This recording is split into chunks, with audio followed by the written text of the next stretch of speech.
The objective of this lab is to demonstrate the differing effects of drag on the velocity of two objects. The effect of drag on the pen was much less pronounced than the drag on the tissue. I compared dropping a tissue with dropping a pen. First, I analyzed the videos in Tracker, trimming the videos from where the object was released to when it hit the ground. I then set the origin at the top of each object and moved the axis so the object fell in the negative y direction in each case. While the pen followed the axis closely, the tissue diverged from the axis quite a bit, traveling in the x direction. I used the calibration stick to record the length of each object so Tracker would have a reference to record the position. I then used the track mass function to label the average location of the objects in each frame. After tracking the mass, a position versus time chart was constructed, which I exported to Excel. I then built 4 computational models. I constructed a model for each object, both ignoring the drag force and including it. I first set the initial position of both objects to 0 in all directions, because they're at the origin, and set the initial velocities to 0 in all directions, because the objects were at rest before I released them.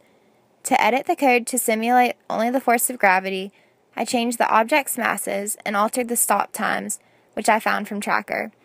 Delta T was set to 0.01 seconds, so the position would be updated accurately.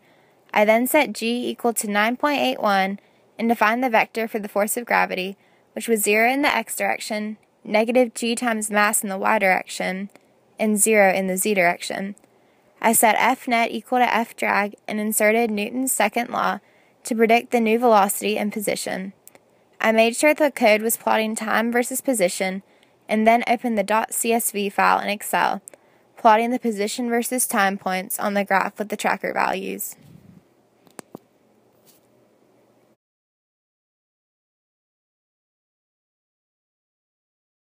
The computational model predicted the tissue's position to change much more than it did, while the computational model for the pen was very accurate compared to the plotted Tracker values.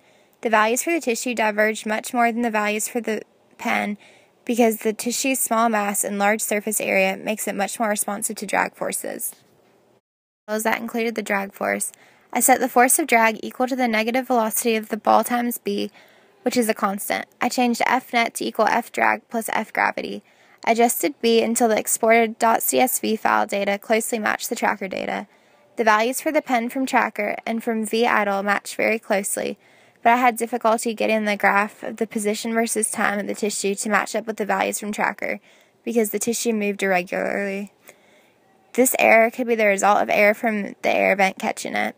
The actual pen values are very close to the predicted values because the object has more mass and less surface area than the tissue. What does it mean?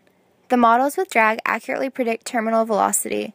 This is because the force of drag and the force of gravity eventually cancel out and result in a net force of 0. What if the objects were thrown instead of dropped? If drag is accounted for, the objects would have a greater downward acceleration initially, but the force of drag would cause them to eventually reach a terminal velocity. On the other hand, if velocity was assumed to be the only force acting on the objects would not reach a terminal velocity and would continue to accelerate.